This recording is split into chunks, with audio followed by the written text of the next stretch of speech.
Заказ кетирүү үчүн внутрянка керекпи анда бул видео сиз үчүн. Жеке кабинетибизге кирүү үчүн биз логин, пароль жана проверочный код жазып, войти дегенди басып киребиз.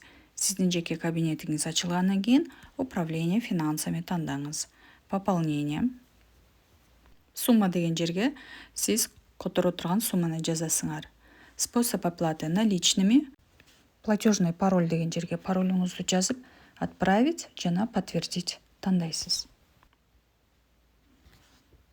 Сөзсүз биз бул нерсени скрин кылып алып туруп, Фухербко QR код менен жөнөтөбүз. Сөзсүз М-банк менен. Которулган чекти 1 айга таштаймын. 1 ай мага кабинетке салып берет. 1 айга сөзсүз М-банк чек, кайсы кабинетке салыш керек акча жана скрин о переводе жөнөтүп туруп ыраазычылык билдирип коебуз. Мынакей биздин акча личный кабинетке түштү. Эми бул акчаны биз внутренний виада долларга алмаштырышыбыз керек. Ал үчүн управление финансами, обмен валюты, тип счета кошелек национальной валюты.